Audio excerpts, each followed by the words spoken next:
All right, why don't you tell me about yourself, where you're from, and what you do for a living?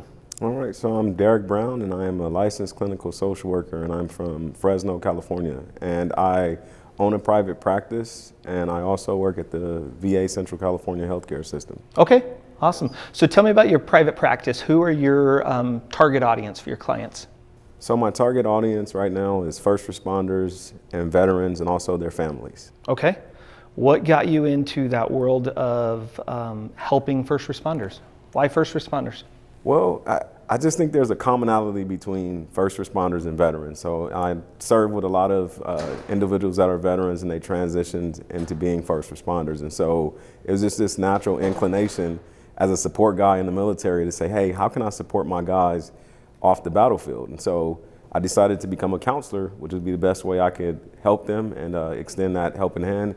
And then discovered that not only can I help them, but also assist their family as well. And so just, you know, it was just by not really happenstance, but since I was a support guy in the military, I said, let me figure out how can I serve them even further. Yeah, I like you more and more the more I hear you talk. I love when you're talking about families. Yes. I think oftentimes our families are forgotten about in that first responder world. Yes. And I love that your heart is for not only the first responders, but the families too. Absolutely. Do you feel like you see more fire personnel or police personnel? Do you feel like it's pretty split? I would say more often than not, it would be police. Okay. So police officers haven't really worked with firemen directly. Okay. But in my mind, I think that all first responders kind of have the same heart. And, you know, me and a battle buddy of mine, we call it warrior ethos. And so I really try to meet all first responders from that perspective of we are all mission driven. And I know sometimes in the first responder world, we will, you know, put ourselves on an island. And, you know, that's really not helpful when we kind of, you know, isolate ourselves. And as we were talking, you know, inside, you know, where we live in the Central Valley, we have to be really creative in terms of our resources. And so it's really changing the narrative on, you know, if you just look at yourself as a fireman or as a policeman and not a first responder in general, then you won't be able to access all of the resources that would be available to you. And so we want to try to change that narrative of, you know, no one understands me if I'm not, if you're a police officer, you won't understand me if I'm a fireman. Mm-hmm. I think that getting folks to understand that a first responder is a first responder, and the heart of who you are, the core of who you are is the same. I think building those bridges only helps in an environment where there's scarce resources, and that scarce resources are coaches and therapists. Yeah. So tell me about some of the stressors. What are some of the stressors that your first responders share with you? What are they struggling with? Number one is overworked. Just, you know, working, you know, really late hours, sometimes working on Saturdays and Sundays, when they want to just have family time. Literally, I'm working with one first responder family in general where one of the goals that we have is just for them to sit down for one night a week and have dinner with each other. Wow. And it's been extremely challenging for them to just have that one night. And I guess that kind of really highlights the challenges and that ability to connect. And so if you can't sit down at the dinner table, you know, how are you building connectedness? And so I would say inability to just connect and spend quality time with each other. Okay. So overwork, that's a huge stressor. Any other stressors that you feel like you hear from other first responders? Well, I think another one would be inability to identify and have the emotional intelligence necessary to know what core emotions they're experiencing or going through. I think quite often as first responders, we respond with anger. And I always say anger is the tip of the iceberg emotion. And when I work with my first responders and veterans as well, we go underneath that iceberg and then they start discovering that, wow, I'm dealing with rejection and I'm dealing with something called a defectiveness schema. And that comes up way before they ever became a first responder. And a lot of times they're being triggered by that. And when you're providing them that education, then they're able to really identify the core emotion and then express, you know, more or less the thoughts that lead to that actual core. But anger's so much easier. Anger they can relate to. Anger they know. Yes. They don't know those core things that you're talking about. Right. But they can relate to anger. Yes. And I think I have this saying, it's like, you can have anger and not be anger. And I think over time, if you Unpack that. Okay, so Unpack that. having anger is just what is exactly what it says, which is it's an emotion, and all of us have it. It's normalizing anger. So you can have it when you are angry, though. That means you identify as that. That means that's who you are. Yeah, and even totally. and even for my first responders that are religious, quite often they love this scripture, which it says, "Be angry and sin not." And so that's very important for them to understand and normalize, like, if your core emotion is anger and you can't identify that feeling of insecurity or that feeling of hurt, then let's start there with the anger. And then over time, let's keep unpacking it. If I'm giving you a 5-column worksheet and every week anger is 70 to 80%, that's okay. We're managing it, because as long as we don't have an explosion, we're not creating any property damage or hurting our spouse or our children, then let's keep unpacking that anger. But it's interesting that you said unpack, because if you think about it, I mean, I can look at myself and for years before having emotional intelligence, I just packed on the anger because that's all I knew how to do. I didn't even realize that there's an emotion wheel with all these other emotions that exist. Yeah. And going back to your question, first responders will say exactly what I just said, which is, I can feel these things. There's a core belief that comes out over and over again with our first responders, but more importantly with man, is that I am weak if I show emotion. Yeah.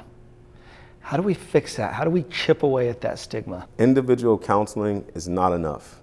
It's a societal issue where I believe that because the issue was created in a group, ultimately it's going to be broken down in a group. And it's why, in my area, I'm actually working with, right now, as we speak, I'm working with the Sanger Police Department I just recently developed a support group for men, for first responders, to address some of those emotional issues and gaps that I've been seeing in my practice just over the last 4 years. Is that, you work with someone, you teach them the core emotions, but then you send them back out into the community where the men that they connect with they still think the same way. And so if they go out into the world and everything that they were taught in counseling is not being reinforced, then they're going to go back to the same behavior again. And so, in the last just 4 years, because I've noticed that, I've decided to create a support group. So that way, when they go back into their community, into their friend group, that peer group can wrap around. And we know that in the first responder community, peer support is really an integral part of the recovery process. So. Yeah. I love that. I love something you said too a bit earlier, just the simplicity of acknowledging the anger, just seeing it, being aware of it. Yes. It doesn't have to control you. It doesn't have to take over. Right. But you got to see it. Yes. And I think that's powerful. I appreciate you sharing that. No problem. So through the Compassion Alliance, we do a lot of work with marriage counseling, a ton of them. Our divorce rates in the first responder world, they're high. Yes. We have way too many failed marriages. That's something that my wife and I care deeply about, are these marriages, and leaning into them and trying to fix them, save them, advocate for them. I guess first of all, do you see that in California? Do you see marriages being impacted by the job? Right. And if you do see that, what does that look like? What are some of those stressors in the marriage? What's the ripple effect that comes out of those issues in the marriage with the family? The first thing I'm gonna always go back to is just disconnection. You see, in terms of the numbers, I can't say that I know the specific numbers offhand. I can speak to directly those individuals who work with me. I know that when they come to me, that, it's been years and years of, especially when children are involved, where there is trauma on top of trauma that unfolds. Layer after layer after layer.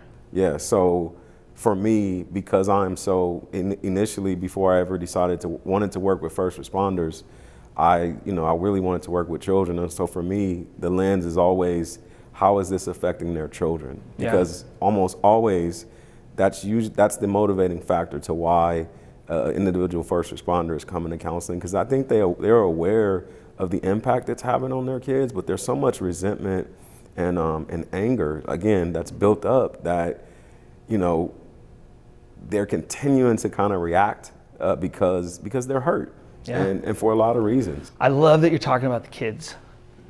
They're impacted. Yes. They're impacted on so many levels. I have conversations with first responders, and some of them are, I'm okay, I'm fine, I'm fine. But it's a different conversation when you ask the spouse, Right. how's the relationship? But you took it to a whole new level. Sometimes you ask the kids. Right. You really want to know how a marriage is looking or a relationship is looking? Ask a child that's impacted by what they're seeing and what they're encountering.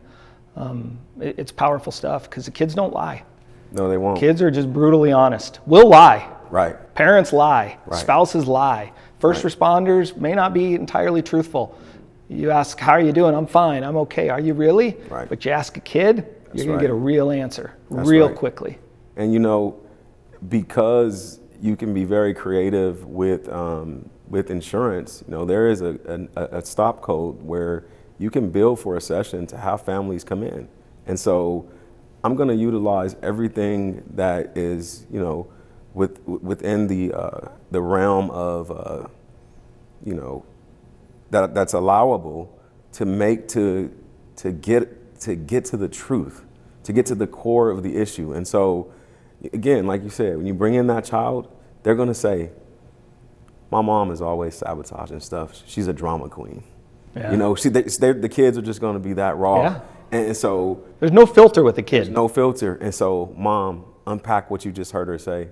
Dad, did you hear what she just said? And it's just, it's to the point where, you know, these kids will say things like, to the point where you realize, like, wow, this child, because of the trauma, look how resilient they are. Yeah. Look how mature they are. And more importantly, that should show the adult and shed some light on, like, wow, if I just, it's kind of like this above all to thine own self be true. You know what? If you don't have it all figured out, just acknowledge that. Yeah. Just acknowledge that you don't have this perfect life. And I think as a first responder, that it's almost like in the military where we're supposed to stand tall, look good, order march in Hollywood all the time. Well, you know what? It's not always Hollywood. And the underbelly of Hollywood is nasty.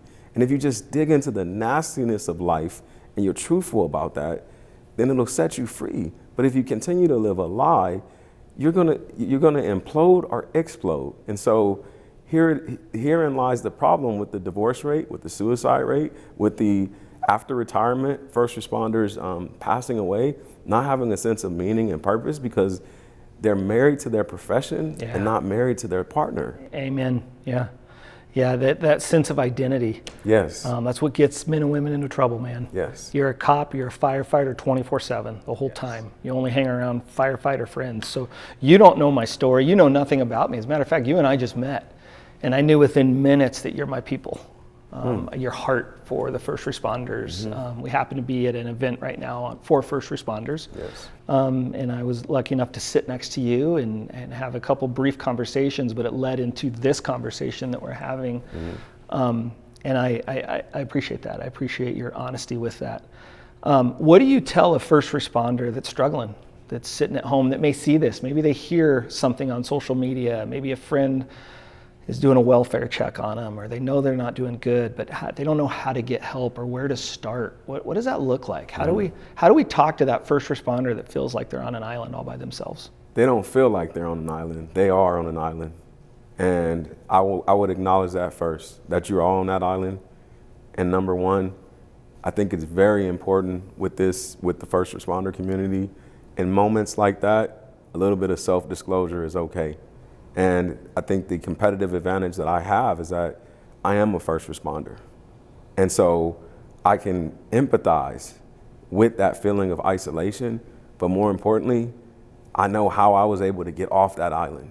And so when you can speak directly to the how, it's almost like in the military, they had us go in the gas chamber so that way we can trust our mask. And so a little bit of self-disclosure in certain situations like that, especially when it comes to the island, I think it's important. And it's definitely a tool that is useful. And so I would say even if you're the the individual worker and you don't have that experience, you need to immerse yourself in the community, or else you're not going to develop a therapeutic alliance with the community. They have to trust you. And so most often you're going to hear, you never been through what I've been through, you don't understand me. And so in order to understand them, you have to get in the trenches with them.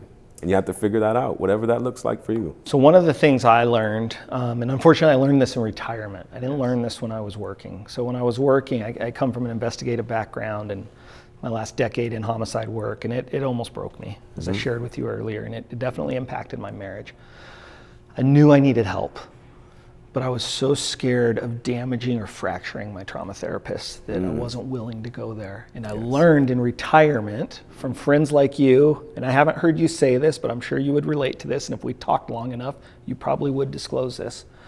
But what I've learned is that my trauma therapist friends, they have the tools.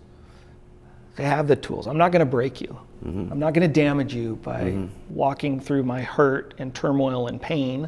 Right. Because oftentimes you have your own therapist, you have your own tools. I didn't know that, I couldn't relate to that. Right. I just knew that I saw so much destruction and so much death and so much evil and so much chaos that I wasn't willing to risk you in that process. Right. And I want first responders to know they're not gonna damage you. No. They're not gonna break you. And once I realized that, it was one of the most liberating feelings, knowing that I could have this safe place to talk about whatever I needed to talk about without judgment, without fear, without anything.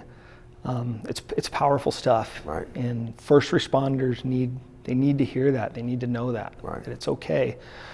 One of my biggest things is that it's okay to not be okay. Right. It's okay. Right. What a cop does, what a firefighter does, what EMS does, it's not normal, man. Right. There ain't nothing normal about what they do in those day-to-day activities. So they've got to find this safe place of just being able to reach out to and ask for help. Absolutely. And you know, my earlier experience is, you don't realize why you're going through something in the moment, but as I, just heard you speaking, it made me remember, when I was in Iraq, one of my jobs was radio watch, and I heard everything. Yeah. And so I lived that whole experience vicariously through my tankers that were outside the wire. And I'm built for this. I'm supposed to be able to absorb the shock of your trauma. Not only that, it's all the trauma that I've gone through, even in utero. I was born into an environment with trauma around me. It was something that I had to write in my graduate school application because they needed to understand who this man was that was applying to become a counselor. And many of my peers, they've gone through a lot of trauma as well. Again, we focus so much on our own trauma, and we don't realize that for every first responder that has trauma, our veteran, there's like 3 to 4 children that have gone through the same amount of trauma. And that's why we do the work we do. And so we're here to absorb the shock with you. And even if this idea of you don't understand me, help me to understand. Like right now, you spoke of having a counselor. I had a counselor on speed dial for 5 years, and all of a sudden he got deployed. And I found myself in this situation where I needed to find another provider. And so this new provider was a new MSW fresh out of college. My first thought was, I'm losing Dr. Phil and I'm getting this dude that's green. And so I had to take a step back and I said, you've been in counseling most of your life. This is your opportunity to impart wisdom onto this young man. Even though you need help and you're in this situation where you need someone to talk to and a sounding board, you also, it's this reciprocal relationship where that individual his life will be changed forever for working with me. And all the information that I'm sharing with him and that he's sharing with me, he'll be able to take that to the next first responder. And I believe this, if you asked me a question earlier, what should you do? Be courageous and read through their bio. And if you pick 3 to 5 people who you think seem like they would be a good counselor or good coach, and reach out to them and then go for it. And look, if they're not who you think they are and who you need them to be for you, go to the next one. I was gonna say, move on. Just move on. Move on. Right? Yeah. Just move on. And there's this thing about not wanting to retell your story. Well, guess what? When you retell your story, that's called exposure therapy. The more and more you can expose yourself to the story, you can now monitor that over time and realize, like, you know what? This story isn't so scary anymore. This narrative isn't so scary anymore. Part of my healing journey is telling my story. Yes. Telling it. And the more that I can tell my story, the more I can normalize Yes. what I encountered and what I went through. And there's men and women that need to hear that. And they need to know it's okay. It's okay. A big part of my story was, and I shared with you earlier, I thought I was broken beyond repair. I learned quickly in my healing journey, I wasn't nearly as broken as I thought I was. Seriously, like we laugh about it now, but I seriously contemplated that and thought, I'm damaged beyond repair. My marriage isn't survivable. I'm a horrible father. And you know, I'm retired now, and I bet if I had that conversation with my kids, they'd probably look at it differently. I'm probably not as bad as a dad I thought I was. They might even say I was a fantastic dad. I don't know. But I love your transparency. I love sharing that. As we wind down, I just want to ask you one last question for that couple, that husband and wife, the girlfriend and first responder, or vice versa, that are struggling. Like, what are those first steps, and what are some useful tools, some practical tools you can put in your tool belt to save and fight for your relationship? First one is time out. Time out. I love it. Time out. We love sports in this country, right? And it's a very simple concept. But I've learned and discovered it's very hard for people to do. When you see something happening on the field of life that isn't favorable for you, someone in that family system, including the children, by the way, should have the ability to say time out. Once you see it start going to verbal violence, are you just retreating? Because retreating and shutting down is not a timeout. You have to have parameters around what a timeout looks like. And there has to be this coming back, because we got to get back on the field and play. We got to get in the end zone as a family. We got to do this thing together. And so at the end of the day, time out. Let's not even talk about all the other therapeutic tools, all the evidence-based practice. If you cannot call a timeout, you're not ready. How simple is that? Yes. How simple is just calling a timeout? It's hard. I'm going to tell you why it's hard. It's hard because of our ego. Our ego. We don't want to call a timeout because you don't know what she did to me or what he did to me. Well, okay, time out. And guess what? You probably need to go to individual counseling. He needs to go to individual counseling, and they have to deal with those emotions and those feelings, those deep-rooted feelings that are on the inside of them. And then once they can develop a new narrative about that, then they can come together. But this standoff that we get into, it goes on for years and years. It's really sad to have someone come in the office and you look at them and they're like, wow, these people are in a continuous war with each other. I'm not gonna lie, I love that. I love the simplicity of a timeout. Never crossed my mind, but when you're talking about that, my wife is really good at calling timeouts. Yes. I think that's powerful. I think sometimes timeouts are needed. I'm really good at controlling a game clock. I'm really good at finishing what we started. Like, put me in, coach. I'm not here to call timeouts. But I think that's what the world needs, is some timeouts. I know that's what some first responder marriages need. Correct. Awesome. Thank you so much for sharing that. You're welcome. That's awesome. Thank you. Yes, sir.